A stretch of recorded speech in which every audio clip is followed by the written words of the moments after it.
am very afraid that one day it's not going to work, and then all this is going to be for naught. So give me a second. All right, so we're going here. We're live. Hey, everybody. Welcome to mattnews.biz, the podcast where I share my thoughts, opinions, and beliefs that have been lovingly dubbed Matt News. This episode is brought to you unofficially by Restream. Restream is the best way to live stream to YouTube, Twitch, Facebook, and 30-plus streaming sites at once. You can expand your audience with multi-streaming today at restream.io. If you're watching online, it doesn't matter what platform you're viewing on, whether it's YouTube, Facebook, or even Twitch. You can type out a question in the comment section or in the chat, and my guest and I will see it, and we'll reserve a time at the end of the episode to do a short Q&R. So please send in your questions or comments or anything like that, and we'll do that at the end of the episode. This is episode 26, and it's going to be a little bit of a heavy episode because today we're talking about abortion. The reason I want to talk about this subject is that recently I listened to another podcast and it gave me a new perspective on abortion that I had never heard before. And I found myself realizing that there is compassion on both sides of this issue. And I didn't want to host a debate about abortion, but I just wanted to have an open conversation. And because I'm a man, I felt that maybe I need to bring in a female perspective to the podcast. Nicole Parks is a mother of 3 and volunteer for True Options Pregnancy Center in Sherman, Texas. And Brittanie Gold is the owner-operator of Upschool Children's Cooperative Montessori. I'm going to say this wrong. Montessori Preschool in Citrus Park, Florida, and a meal health coach at getfoodtherapy.com. So I want to welcome Nicole Parks and Brittanie Gold. How are you guys doing? Hey, awesome. So we already did a pre-show banter, so I feel like we know each other pretty well now. I mean, as well as you can on the internet. As well as you can on the internet, yeah. But I do feel like I've known both of you for a while now because, I think we've interacted quite a bit through Facebook with each other. Totally. And I think I have both of you on Instagram. All right, so what I'm going to do is I want to kind of open it up because even though we did do our pre-show banner, we don't really know each other a whole lot, and my audience doesn't know you. And so what I want to do is just kind of give you guys the opportunity to share your background and specifically kind of your religious background. And so, Nicole, I kind of wanted to start with you if you wanted to just share your background, religious background more specifically. Sure. So I did grow up in a Christian home. We went to church for the most part, not so much in my youth age, but the Lord saved me when I was 12. Even though I had grown up believing a lot of things, it wasn't until that moment when I was 12 that I was the Lord convicted me on my sin, saved me. I have pretty much for the most part been a part of a Baptist denominations, and I would say my theological beliefs are still very Baptist, but I've done Southern Baptist, Free Will, Reformed, kind of all over the place. And we've been members of a small church in Plano where we used to live.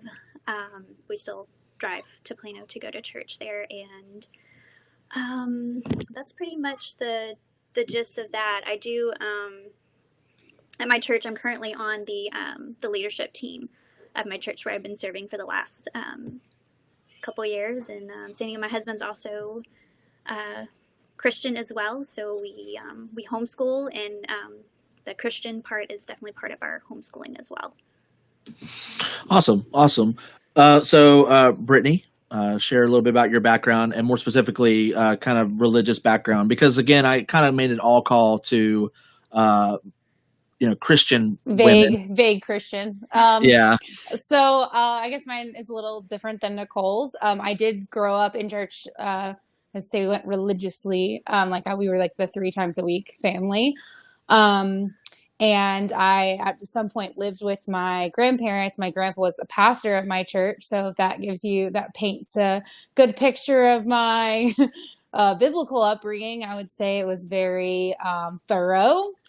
And I kind of went away from that more in college. I did the whole, I think I'm an atheist because I don't believe specifically what my parents and my grandparents believe. And then I was like, no, that's not true at all. I definitely still believe in God, and I still believe in Jesus. So I'm not going to throw the baby out with the bathwater. And I guess since then, I belonged to a Baptist church my whole life, like was a big student of like Martin Luther and Calvin. And now I would say I'm sort of in like a reconstruction phase. And besides like the very bare bones, like Jesus as the Son of God type religious background, I'm pretty much, I'm open to a lot of ideas about things because, reading the Bible with new eyes and learning the interpretations of things and like, the translations and all the stuff that's gone into what we now realize is the Bible has sort of just changed my perspective. But overall, I would definitely still say my spirituality and my personal spiritual life is great. My husband is actually Jewish, so I guess that's another dissimilarity. But our kids definitely know who God is, and my daughter is a big fan of Jesus. And we also homeschool. Our homeschooling isn't like a religious programming. I would say it's more a-religious just because, or maybe I would say it's more like plurally religious because I don't necessarily like corner anything down. I'm like letting her sort of make a decision because I don't want her to have the upbringing that I had. So I guess, I don't know, I'm just a little more free-spirited in my Christianity, if that makes sense. Yeah. I wouldn't say, I mean, I don't want to tell you that there's a problem with the way that you're, experiencing your Christianity or anything like that. But like you said, you believe that Jesus is your Lord. And so there you go. That's all I need to know.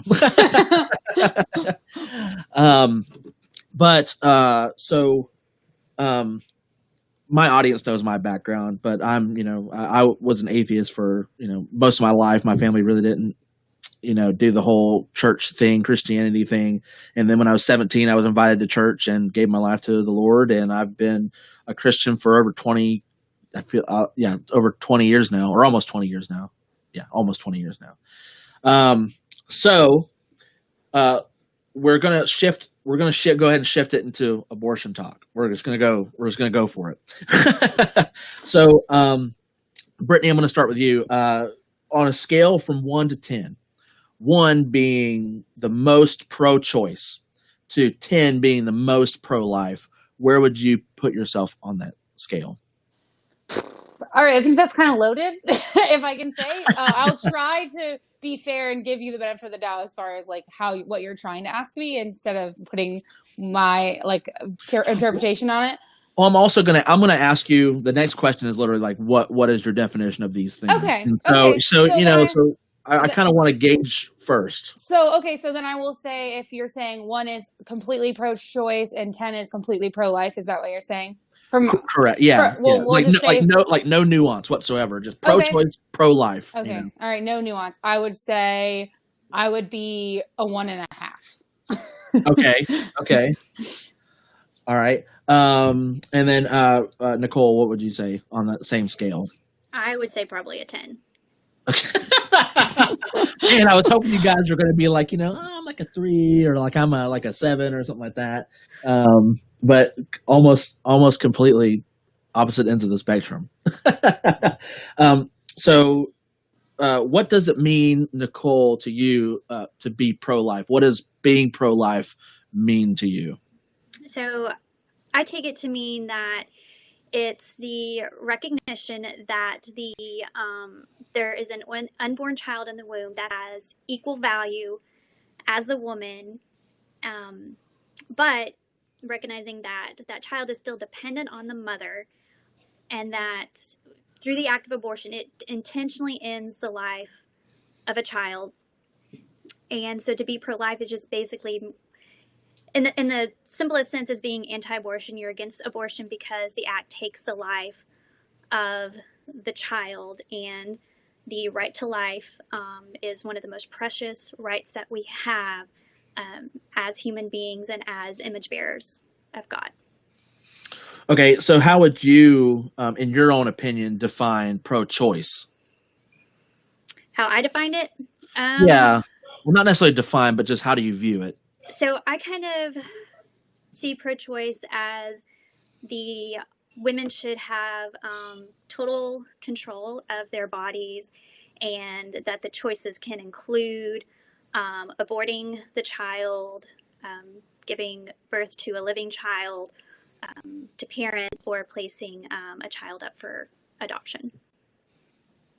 Okay, so mostly more choice-wise than necessarily just strictly looking at it from an abortion aspect.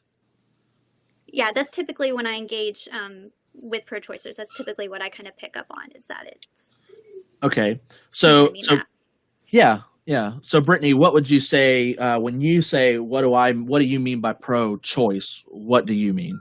What I mean by pro-choice is that I believe that there's a sacred relationship between women who have wombs and can conceive children and carry them, and God. And I believe that by being pro-choice, I believe that that woman has 100% say over what happens as the steward of her child at every point in his or her existence. So, and I believe that it is never ever, in the sense of the government perspective, I would say it's never ever the government's job to come in and get in between the relationship of parents and their children, no matter their age. Okay, so when you talk about pro-life, what is your opinion or definition of that? So my definition of pro-life would be pro-birth. So I, from a political standpoint, I see a lot of care, consideration, and resources being put towards making sure the child gets fair and equal treatment as a human being.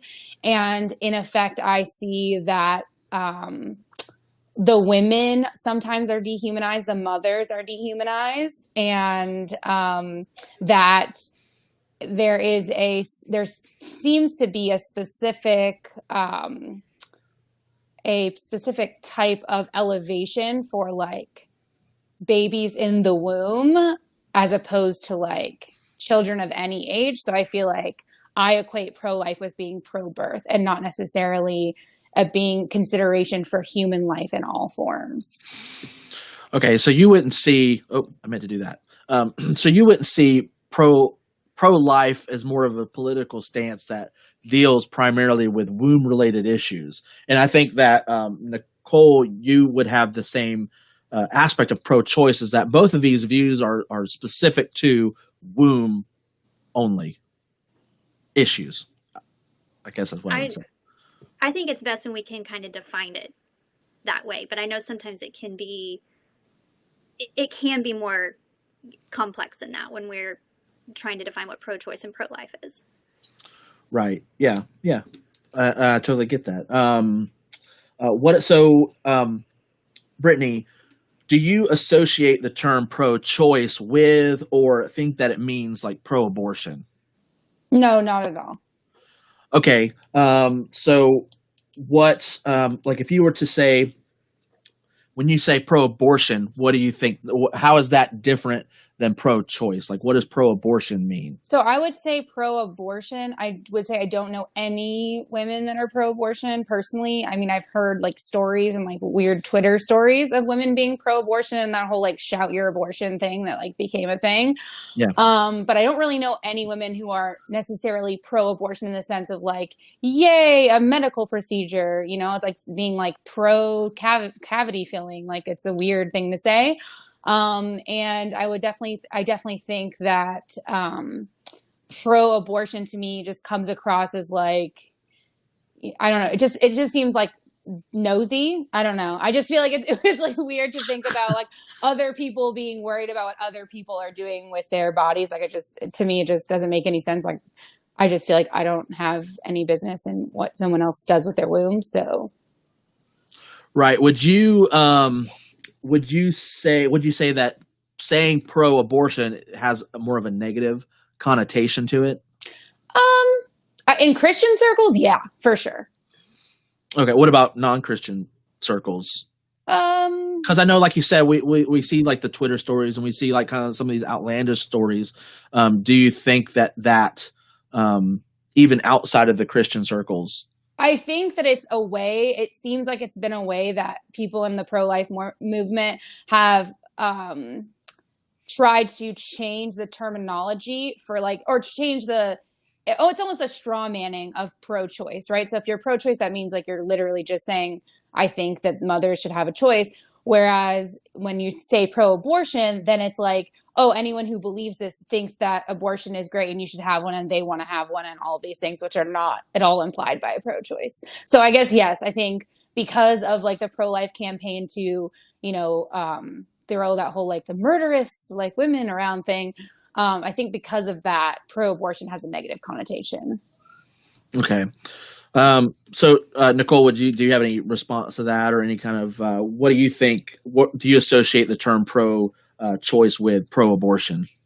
I think it can be sometimes. I definitely try to distinguish between the two.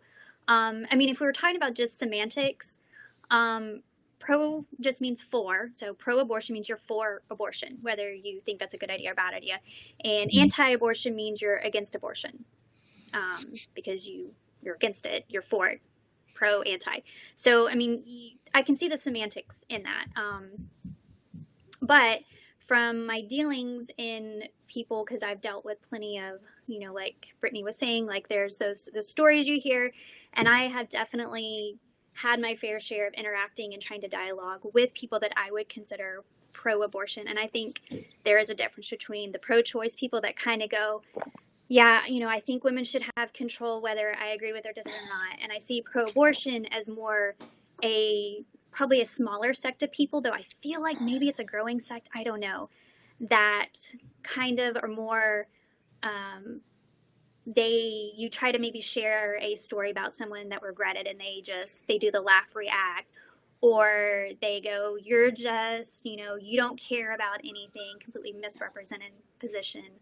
And just, they seem to cheer on abortion more than even if a woman made a choice. So even in those rare cases of rape, when I've dialogued with them and being like, yeah, I can kind of see that point of view, why we think in those cases where a woman, didn't choose to engage in the act that results in pregnancy, that was forced upon her, and trying to share that. And they just kind of be like things like, well, those are just demon spawns, and that woman just, she wants to breed with rapists. So that's kind of when I think pro-abortion is that people, the more extreme and wearing the dress, I heart abortion, or like Brittanie was saying, the shout your abortion, that sect of people. And pro-choice people, I feel like, are at least a little bit more, they're a little bit more civil about it, I guess. Yeah. So you said one thing that you said was that we're seeing a growth in this kind of attitude of pro-abortion. Do you feel like, because I mean, I feel like a lot of the things that we see in the news today aren't necessarily that these things are growing, but that just there's growing attention to them. Would you say that you think that might be what the pro-abortion kind of view is, instead of it growing as just hey, we just know about it?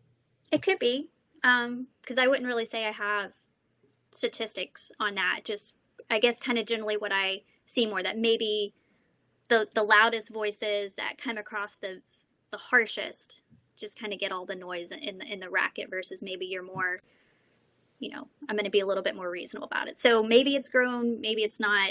I guess that's just kind of the way it's appeared to me in the past, like since I've kind of paid attention to this kind of stuff. Yeah. So would you say that, or what you kind of defined what pro-abortion means and everything? Would you say that has a negative connotation to you? I can see it having that kind of negative connotation, like Brittanie used the word pro-birth. That is kind of, I think, meant to be a negative connotation. Pro-birth meaning for birth. Well, I don't take it that way, because I'm like, yeah, I am for birth. Because like I said, I'll play the semantic game of what pro really means, but I can see pro-abortion having that more, you're for abortion, like you're cheering it on. So that's why I try to I like to distinguish between the two, because pro-abortion does sound like you're yay, abortion. And Yeah. I don't think that represents necessarily a whole group of people. Right.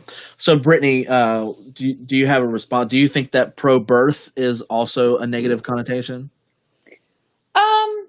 I definitely can see where it would. I could definitely see where it would come across that way, just because there is a lot of like vitriol in the two camps of people who are against abortion, saying people who get abortions or are pro-choice are like want to murder babies, and then there's the people on the pro-choice side that are like, okay, well, yeah, you want us to give birth, but you don't want to feed our kids, you don't want to help our kids go to school, you don't want to do all these things to like make it so the child has a sustainable life. So you're basically saying, I'm gonna like gun to your head, make you have this baby birth, and then and like only support that pregnancy outcome. And there's many pregnancy outcomes that deserve to be supported, and women deserve to be supported as the fully cognizant beings that they are, primarily because it's by supporting women that we support children. So, and by supporting mothers that we support children. So I believe in supporting mothers. So I think for me, when I think of pro-birth, I think of pro-baby as opposed to like pro-mother-baby duo, which is what is happening with a pregnant woman. It's a pregnant woman. It's not two separate things. That makes sense. It makes sense to me, Nicole. I didn't know if you wanted to respond to that, if you had anything to say. I can understand where she comes from that perspective. I would just say the pro-life is more.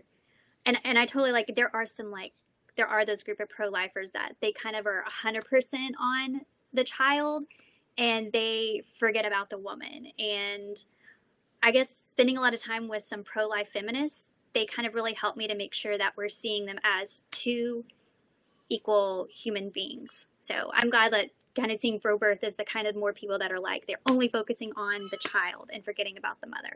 Whereas ideally in the pro-life movement, the recognition of that there are two human beings in equal value, deserving equal treatment, and they both deserve support. Okay, so I guess we would disagree on that perspective then, because I don't believe that they're two separate human beings, because I understand that pregnancy is one adult human being carrying a fully dependent human being inside of herself. So aside from her, no other human exists outside of her existence. So if she doesn't exist, another human doesn't exist, if that makes sense, which isn't true in any other case of there being two completely separate entities. So I guess I wouldn't agree that it's two separate entities, but I understand where you're coming from in terms of you think that, if you're truly pro-life, you should be for the mother also. So that I appreciate that is, in your circle, at least something that's being talked about. Yeah, cool. I don't really have anything to interject into that conversation. Because Brittany, I told you, and Nicole, you probably know, I'm pro-life. But I try, because I do think I have a right to an opinion, but I think that it's still more of a woman's issue than it is a man's issue. So it's really hard for me to have 100% full on perspective of it, so I want to respect that. Cool. I appreciate you voluntarily taking that backseat instead of just being like, I have a right to an opinion on anything I want. I find that when I'm like that, I usually look like an idiot. So I try to pull back if I'm afraid that that's going to happen. So one of the questions I wanted to give, and I want to go for Brittany first. I think I know what you would say, but I want you to voice it. So is abortion, is that a desirable good? And I know it sounds like a ridiculous question, but I just want a thoughtful response to it. Okay, I'll do my best. I think I kind of said this before, or at least kind of leaned into it. I think that it is neither good nor bad. I think that it's not whatever the decision is of someone in their own bodily autonomy to make any choice for their body, I am not going to make a decision about it. So like, it's not my business if you take out your wisdom teeth. It's not my business if you get plastic surgery and get fake breasts. It's not my business if as long as you're a consenting adult and there's another consenting adult doctor to like perform the surgery or, help you out in that kind of way. So it's like, is, getting plastic surgery a measurable good? How do I answer that? Right? Like, do I want fake breasts today? No. But and I have my reasons, but does that mean that if I find out that someone else does, that I feel like I should be able to insert myself between them and their doctor and say, you shouldn't have this because it's not good or because I don't want it? Like, I just think it's really none of my business. So I don't have a feeling about it. Yeah, I can understand that. I can understand that because really, because so you just look at abortion just strictly as a medical procedure between a woman and the doctor. I would say I don't look at it strictly as that, but I would say that it is in the same sense of I feel like I have a moral obligation to insert myself. I would say yes, I do look at it that way. Yeah. Okay. And Nicole, same question. I know you would say no, but is abortion a desirable good? And then just defend the position that you're going to kind of. Okay. I would say no, it's not a desirable good because abortion always. Can you hear her? I can hear you. Yes. I can't hear her. Oh, you can't hear her? Nicole, no, I can't hear her at all. Oh. Okay. Can you hear me now? I still only hear you. Really? Huh, because I can hear her. Hold on, let me turn her off and then turn her back on. Okay. What about now? Still nothing. Really? I can hear her. Oh, okay. Okay, let me unplug my headphones and see if that makes a difference. Okay, can you hear me now, Brittanie? I still can't hear anything from her. Really? Can she hear me? Can you hear me, Nicole? Yeah, I can hear you. Oh, wow, that's weird. Yep, can't hear you at all. Wow, because I can hear her and you can hear me. Uh-huh. And she can hear both of us. I just can't hear her. Oh. That's really strange. Yeah, that's going to be weird. I don't think I muted her for you. Well, let me turn you off and then back on, and then I don't know if that does anything or not. Okay, can you hear me yet? Nothing. Man, that's weird. I can try to reiterate what she said. Okay, that's fine. Just sum it up for me. Yeah. All right, Nicole, go ahead and state your position.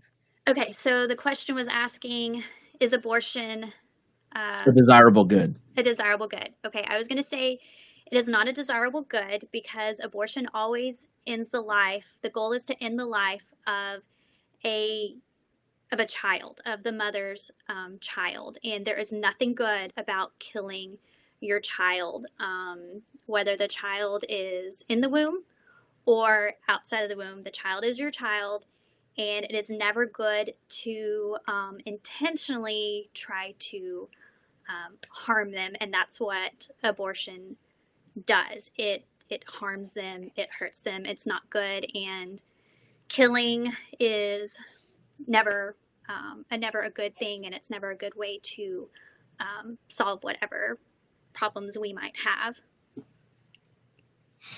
Okay. And Brittanie, you didn't hear anything of that, did you?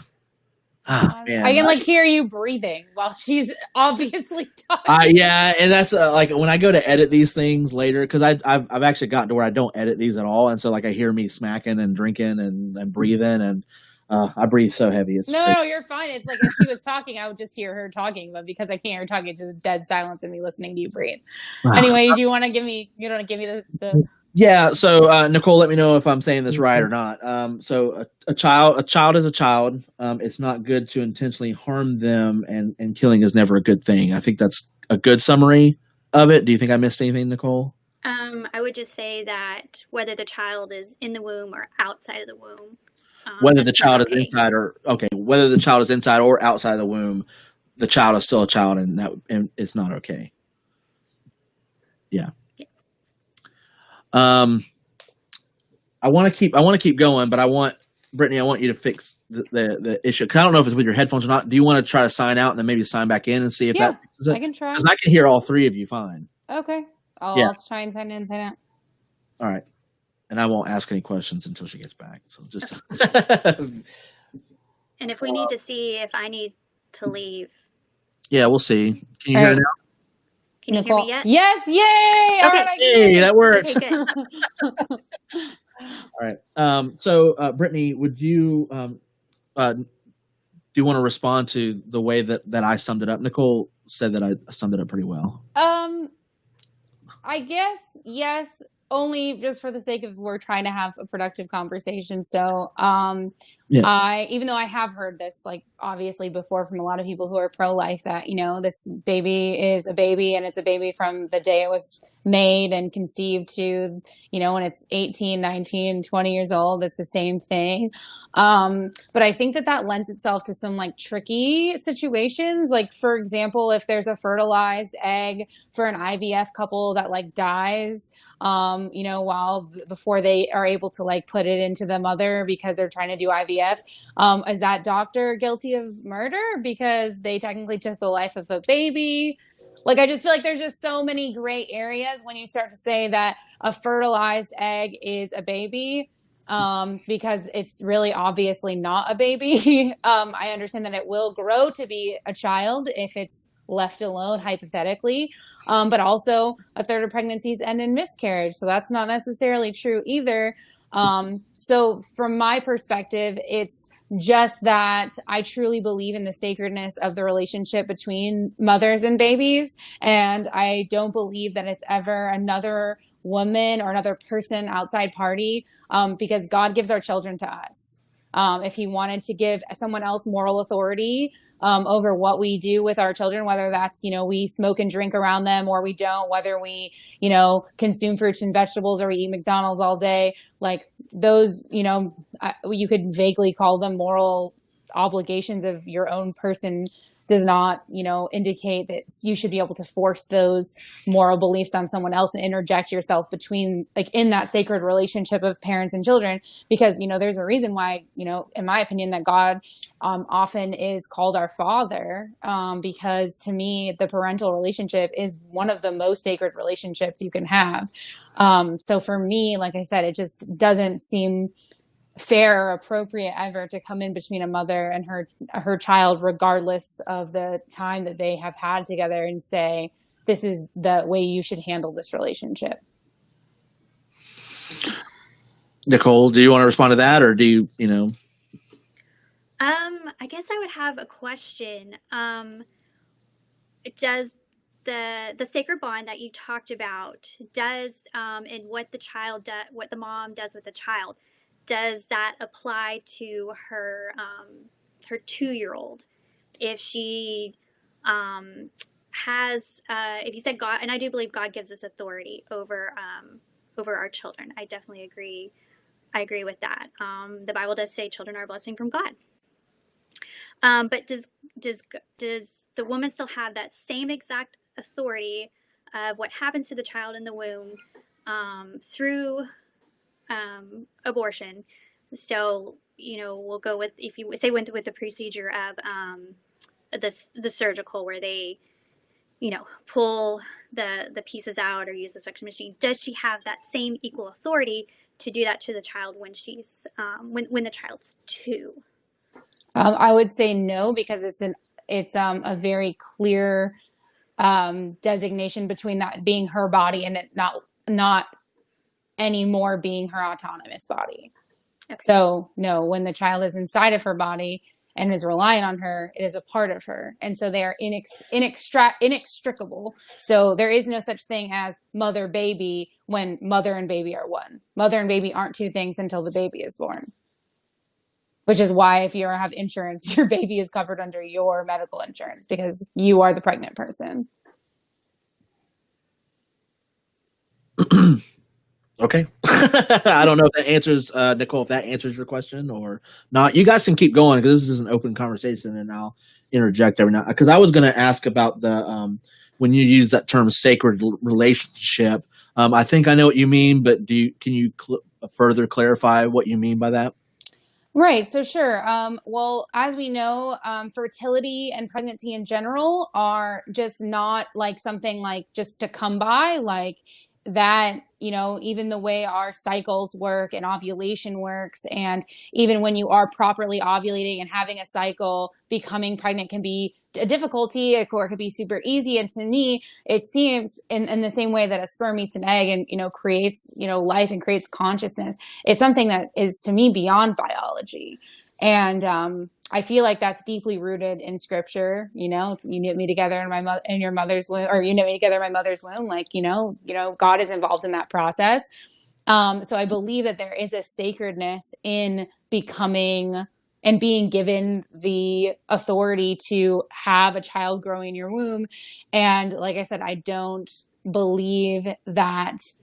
I think that God sets us up for what we are supposed to have, whether that's 0 babies or that's 100 babies. I feel like we are given these gifts of children, like specifically and on purpose. And I feel like I don't believe that it is my right as another free moral agent to intervene in what someone else in their spiritual experience. So I guess like that's the sacredness that I'm talking about, is like it's a spiritual experience.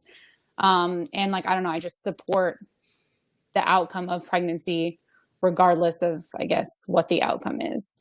So your approach is more from I'm an outside spectator looking in, and I have no right to put my opinion into this relationship, however it's viewed. Right. Correct. Okay. Nicole, do you have anything to say about that? I think we do have, I think, especially if, Christians, there is a call to speak up for the poor, the needy, the orphan, the widow, the oppressed. And I think throughout Scripture, God does give us laws. He does give us that creaturely free will to make those, the righteous choice, the sinful choice. And God does give us those 10 commandments. One of those, thou shalt not murder.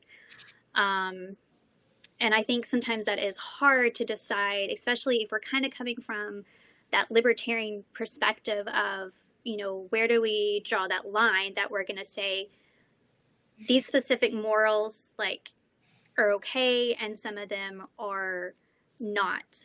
So kind of, since we kind of are a little bit on the libertarian side, looking at the non-aggression principle as saying you're not going to aggress on anyone as a good moral standard. And I think even as a Christian, that's a pretty good, that's a moral standard. Love your neighbor as yourself. And I look at, is it loving my neighbor to let a woman kill a child that is a gift from God, a blessing from God? And I go, in that case, no, it's not okay. And I care for her soul equally. God says he hates the hands that shed innocent blood. He says, murderers don't enter the kingdom of heaven. So there's, I have a concern for anyone's soul. And, as a libertarian, I kind of like to draw that line at the non-aggression principle. There are certain things that really have no effect on any other human being. And there are some things that have a direct effect on a human being. And I think where, Brittanie, you can correct me, where I'm seeing it is that I see two human beings. I never saw my 3 daughters as me, they were in me. And it is spiritual, very spiritual, especially I think probably having children was one of the most spiritual experiences in my life. And I never saw my daughters as part of me. They were always their own unique person. Like I would always say, oh, the baby has the hiccups. The baby just kicked. I always felt like each of them were their own distinct individual from the time that she was in the womb, from the time that I physically see her and hold her in my arms. So I can kind of see where we kind of maybe differ a little bit in how we, we view our children. I don't know, Brittanie, if I'm saying that right, or if you need to maybe I think explain a little more. Yeah, sure. So I guess I could give a further explanation.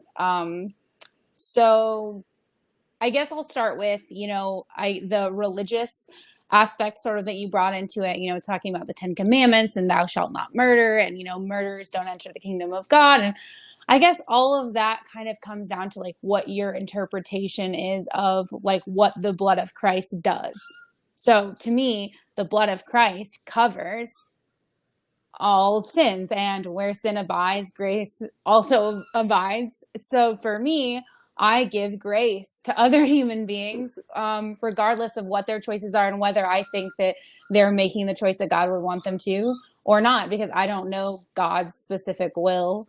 We have ideas, we have stories, we have pictures, but we don't know, like, God wants me to go left at this stoplight. And, it's not that specific. And you have to be in conversation with God to know, spiritually where he wants you and, where you're meant to be and where your pregnancy should lead or where your body should go or how many kids you have. Like, these are all like sacred, relational experiences for every Christian and every person. So again, for me, like I said, there's definitely a difference between a wanted pregnancy and a wanted child and an unwanted child, or even a wanted child that is going to be harmed once it is born, and knowingly bringing a child into a situation where they will be harmed. And for me, I mean, it's kind of utilitarian, but it's like, okay, God tells us not to murder for sure. That's like a pretty basic, like Sunday school, thing. But does God tell us, well, don't murder, but also it's okay if you bring a child into the world that's going to starve on a daily basis and face, watching its parents abuse drugs and go through withdrawal. Like there's nuance there that's not as plain as just don't kill people. Like there's more bad stuff and more harmful stuff than just dying or living.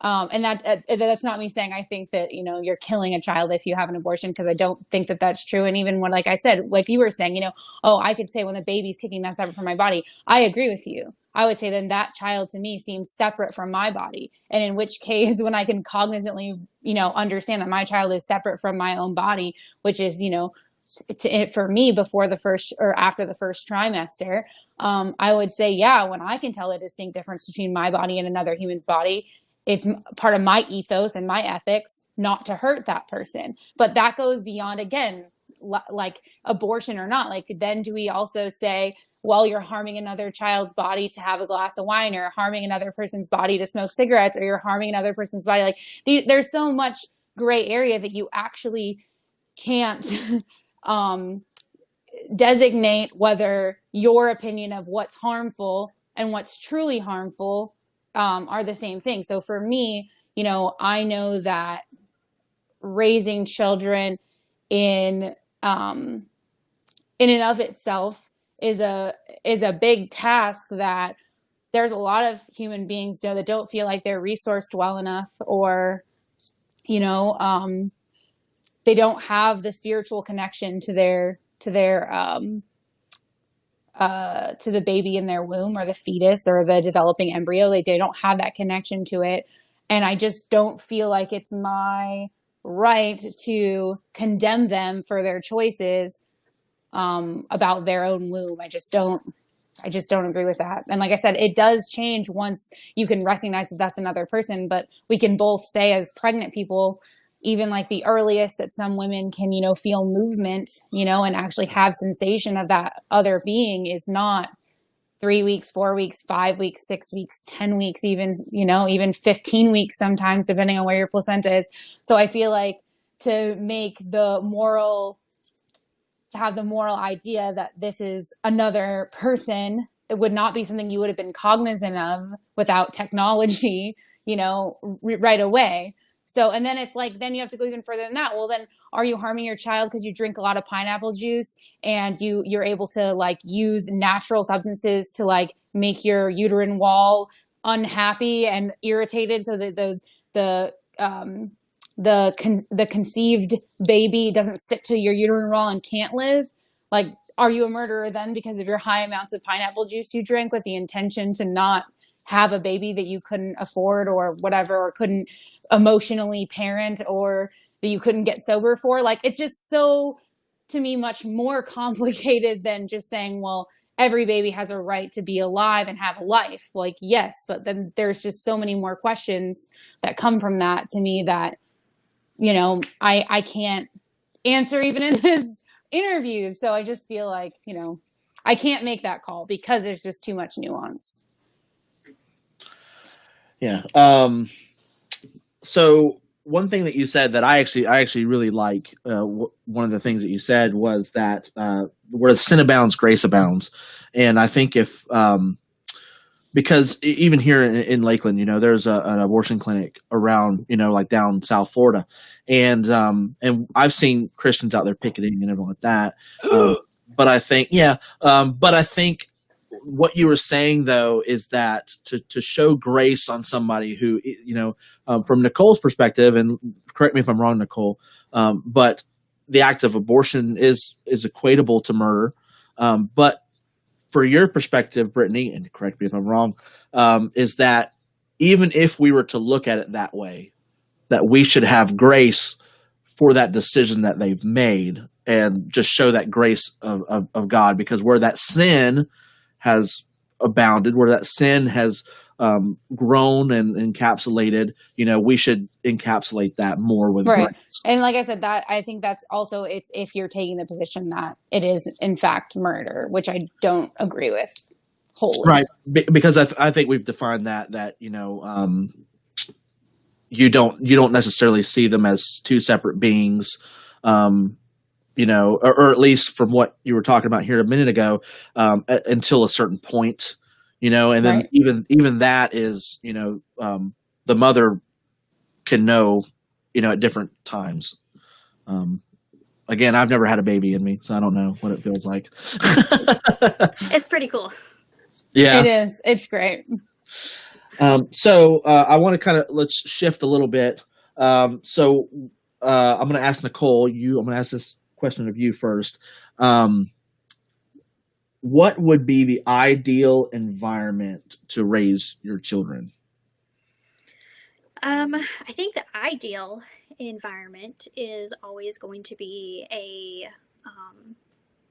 ideally, the biological mother and the biological father being together and raising their child in a home that is, there's a feeling of safety and security and, like, you know, I would say just like your basic needs being met, you know, food, shelter, you know, clothing, and ideally a loving environment where ideally the parents would respect one another and respect their child. And we can throw a cherry on top and say maybe they're Christians.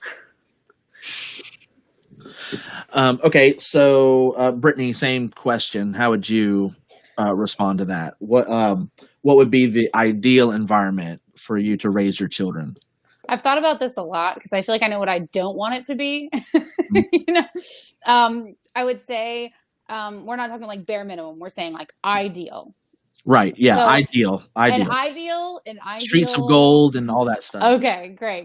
So I think an ideal situation for a child is, I would agree with both of its biological parents that created it. And there's like deep, like womb sacredness of, like, you know, what separating a baby from their DNA. Like you've heard about the adoption, there's like radical attachment syndrome, like kids who are adopted out as babies like suffer deeply psychologically because there is such a strong connection to that person that they grow inside. Anyway, so I think, yes, being raised by their biological parents would be ideal. They would have, you know, not just food to eat, but healthy food that nourishes their body. And someone would be attentive to their health and aware if, anything was going like poorly with their health and changing things quickly to impact them in a positive way. There would be like peaceful, conscious discipline where, children would be discipled and taught the meaning of why there is structure and rules and boundaries rather than just like putting them out there. There would be a lot of grace and mercy, both on the side of the parents and the children, because adults make a lot of mistakes and we need a lot of grace from our children. And I think also there would be a love of, truth and a love of peacefulness and really all the fruits of the Spirit. I'm not going to list them, but, self-control, all that.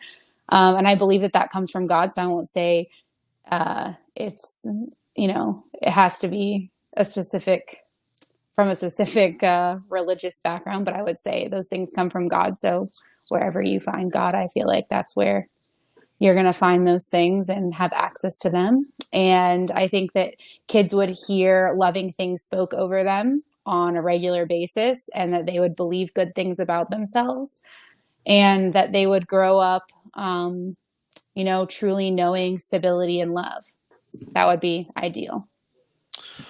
So kind of in that same vein, I'm going to ask you this question because I think you've alluded to it, but what would be the worst situation? I would just say, all types of abuses would be the worst type of situation. Sexual, physical abuse, poverty, like extreme poverty, not being with biological caregiver or parents, or being with caregivers that are unfit, not having love, being in an authoritarian environment, being forced to comply and forced to be obedient, not having consent in their relationship with their parents and, in all their relationships. Drugs. I don't know. Anything that you could probably negatively associate with like extreme poverty and extreme low income. Right. Nicole, what about you? What would be the worst case scenario for you? I feel like I'd almost just want to copy what Brittanie said, but I agree kind of a lot with what you just said. In an extreme situation where the kid is born into a situation where they are probably not with. Oh, she cut out. No. Yeah, hold on. We'll wait for her to come back. We lost her during mine. We lost her during mine too. I noticed that her. Oh, really? Screen went away. Okay. Yeah. Here she is. Okay. Yeah. Sorry. I guess I can't hear her again. Oh, you can't hear her again? Yeah. Oh. Here, I'll drop out. Okay. Technical issues. I have lived out in the country, so sometimes my internet can just be really bad sometimes. Okay. Can you hear her now? Yep. Can you hear me? Yep. We'll just keep doing this whole dance the whole time. So, Nicole, if you want to, actually, you know what? Maybe I won't do the screens anymore. I'll just leave it like this the whole time because I don't know maybe if that's it or not. Okay. But Nicole, if you want to go start from the beginning, or okay, so the least ideal situation would be where a child is born in an abusive situation, whether it is from, I would say maybe someone that is probably not the caregiver, they're not their parents, and they are in a situation where they are being abused by a caregiver. They're being neglected. They're not getting their adequate basic needs met, their food, clothing, living in a dirty place. And even so, I would take it even further as, maybe they are in a country that doesn't have the kind of protections or a type of culture that, wants to step in and do anything, that's kind of like, bad situation. Yeah. One thing I did notice that you both did for the worst case scenario is you both talked about a child in a situation. But what would you like if you were caught in the worst case scenario with your child? And I'll ask Nicole. We'll just stay with Nicole here. If you lived in that worst case scenario, what would you do with your children? I think I would either, if I'm in a place, like if I was, say, in a country where there is a lack of resources, maybe, that first and foremost, I'm going to do everything I can to get my child what they need and put them first, and try to, I think I would try to leave, whatever it took to take my children and get to a better place, a safer place, or some place that can get me the basics met. Mm-hmm. Brittanie, what about you? If you were caught in that worst case scenario with your children, what would you do? And I know it's hard to say your children because, for both of you, your children are out of the womb. But let's say you were caught in that worst case scenario. And Nicole, I'll pitch it back to you again. But let's say you were caught in that worst case scenario with your kids now. How would you respond? And then if you were to become pregnant again, how would you respond? Brittanie, we'll throw it to you, and then we'll come back to you, Nicole. So you're saying, like, in this active situation, there's active abuse, like poverty, starvation. You're asking me, like, what if I had the opportunity to take like an abortifacient pill to not be pregnant in this situation because of the extreme, like, horrific like outside.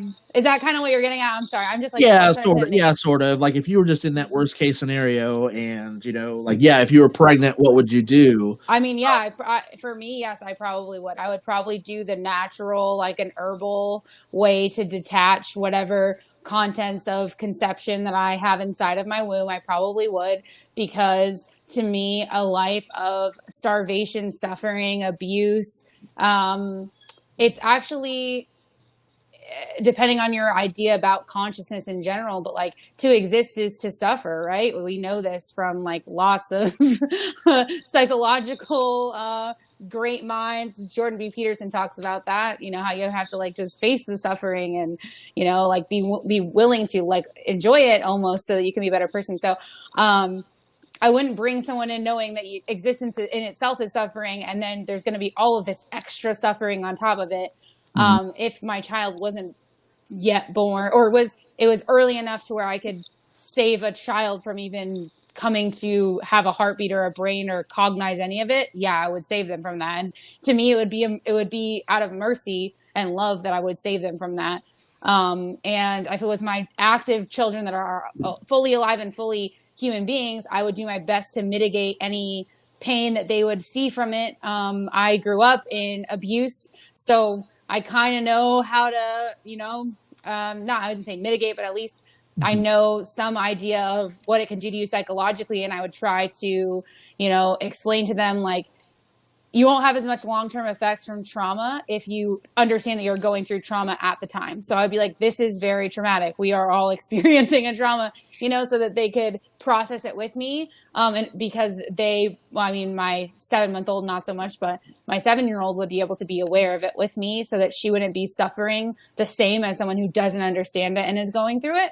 So I would try and explain it the best that I can. Okay.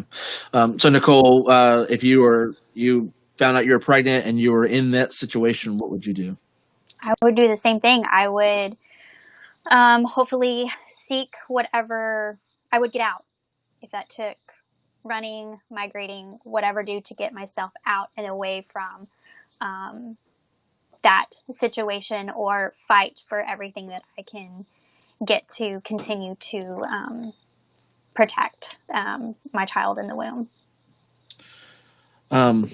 Yeah, those are, I'm not going to say either of those are horrible answers, but how, Brittanie, what can we do? Because we kind of established that you think that abortions aren't necessarily good, not necessarily bad, and it's really up to the mother and her decision with the doctor.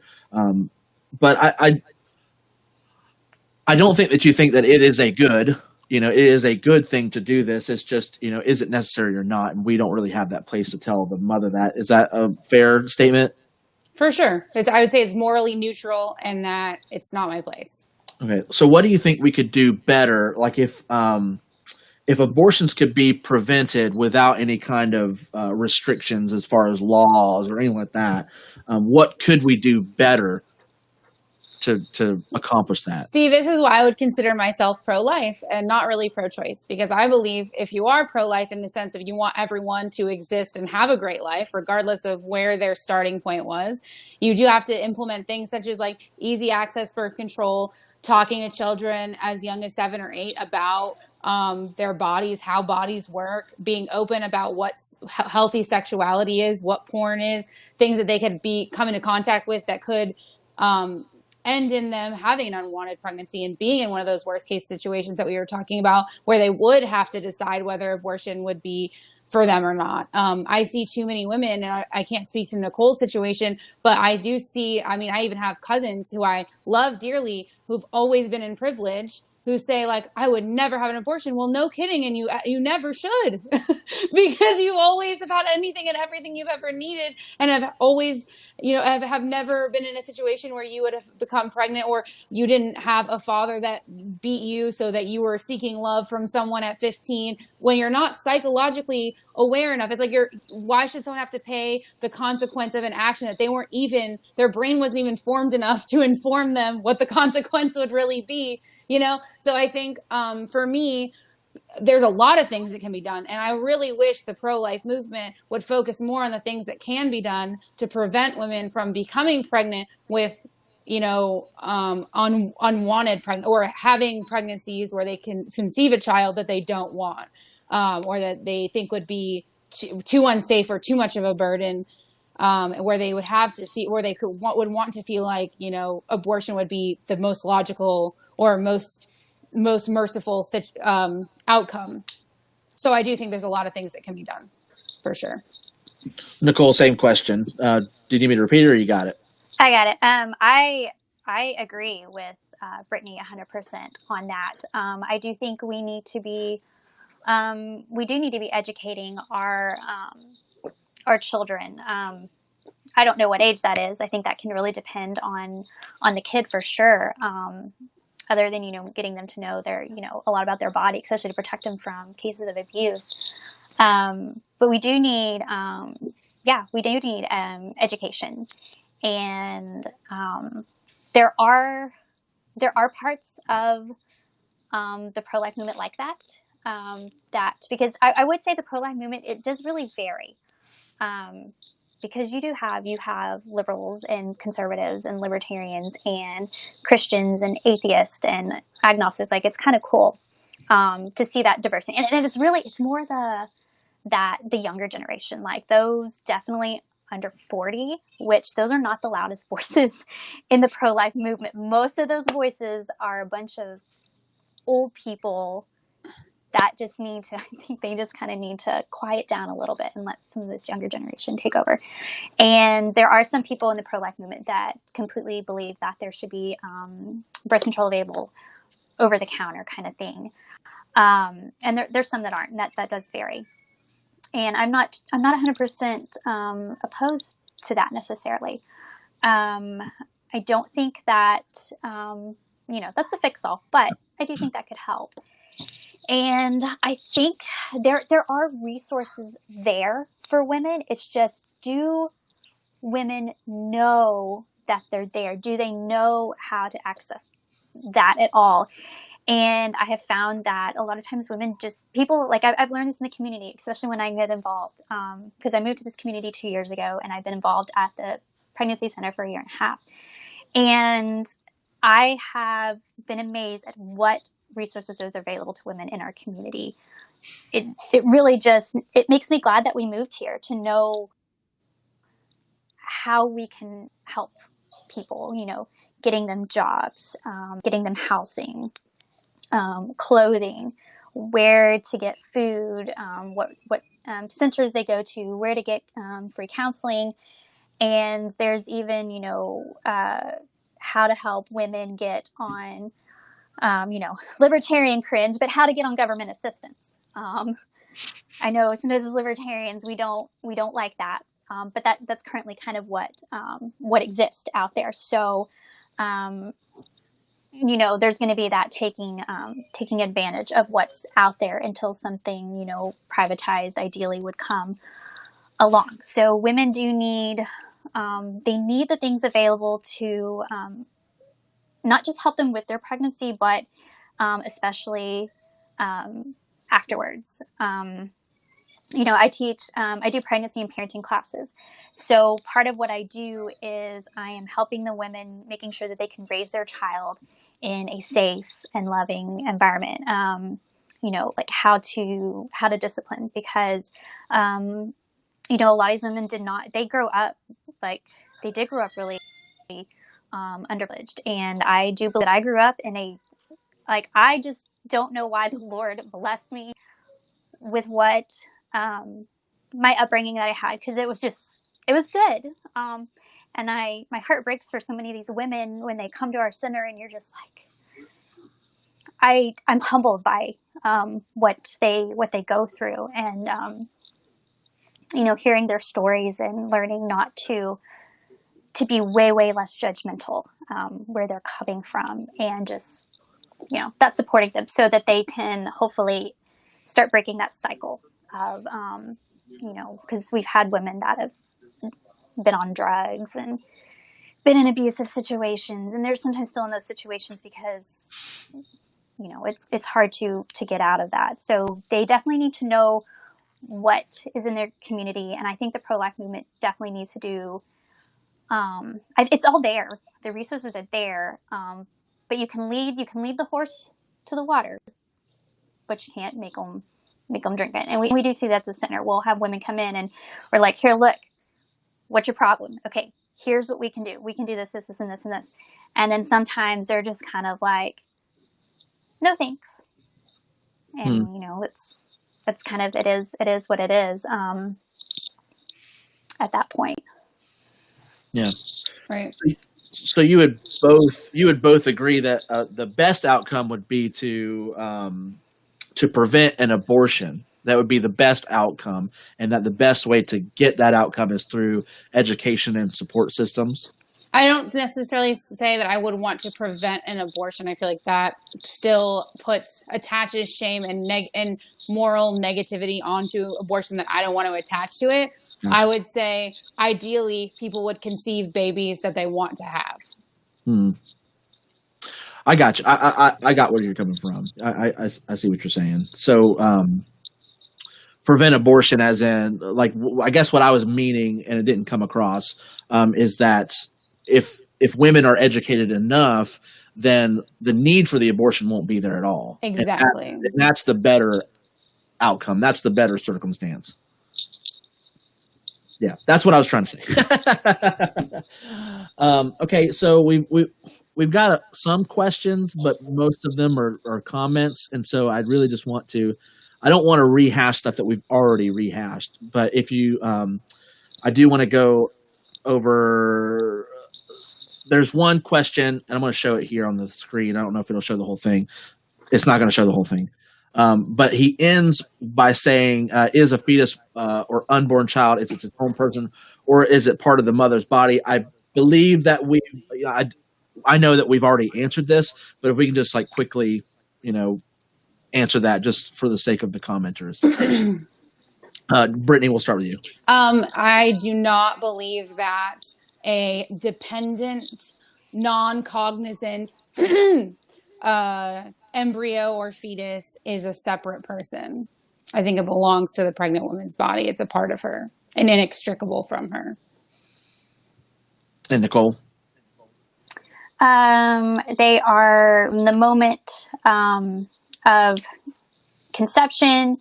God has said, he affirms that in scripture about saying, being knitted in the womb, formed in the womb. God knows very well that that's a unique individual that resides within the mother's womb. Okay. And then this question, which, I kind of plays onto that one as well. but do you believe that a fetus or a child in the womb has a soul?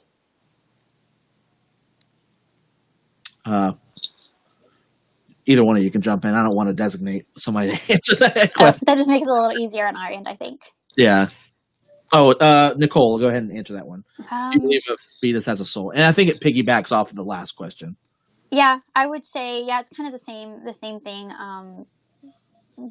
God, I guess we could say that maybe in scripture, maybe it's not 100% clear with the soul. Like if I don't think we're going to find an exact scripture, but that the unborn child does have a soul. And even, John, in the womb of his mother upon the arrival of Mary with Jesus. And I think that's assumed that Jesus would have been somewhere, that would have been like first trimester, and John the Baptist, I would guess, a little bit more towards that third trimester, something like that. So that's kind of how I would say that I think scripture affirms that the fetus does in fact have a soul. Brittanie? So, I mean, I guess if I thought it had a soul, then I would say killing it would be murdering something with a soul. So I don't think that I agree with that necessarily. I think, like I said, I think it's a deeply a spiritual experience. And I think that for me, I had my very first pregnancy ever was a miscarriage, and I was deeply attached to that baby. And in my circles, we call that our spirit babies. I was deeply attached to my spirit baby, and I know that baby had a soul. So, I mean, I definitely think that it depends on the person. It might even depend on the baby. I definitely know people who aren't connected like that or wouldn't say they experienced that with their own pregnancy. So I can't speak for anyone else. And I do think that like I said, if we're going back to scripture, no one in scripture would have known about pregnancies that occurred before the ability to recognize them as a woman. So, women wouldn't have been like thinking about their children as separate beings before they could feel them or become aware of them, physically in their physical self. So I think, do I think a baby that's moving around inside of you has a soul? Yes. Do I think a 3-day-old zygote has a soul? I don't know. I don't know the answer to that. And so there's quite a few comments. And Brittanie, I know you can see the comments. So I don't know if you want to respond to any of those, or if you just don't want to. Nope. Okay. All right. That's what I figured. I have to go nurse my baby soon, so. That's fine. I actually, I think that kind of the last question where we kind of talked about, what we can do better. I think that was a perfect place to end. I just wanted to give us an opportunity to respond back, because I did say that at the beginning is that we would respond to some of the questions and stuff. Okay. Yeah. But so if you stick around just for 5 minutes, I'm going to close, and then we can do like a short little after talk, like 5 minutes. So stick around. Give me 1 second. All right. Everybody, I appreciate you watching. I hope you enjoyed this episode of mattnews.biz and then this discussion with Nicole Parks and Brittanie Gold. You can rewatch this stream on my YouTube page, link in the bio, or you can listen to the podcast, which is available on Google Podcasts and Apple Podcasts. I hope to see you next time as we explore more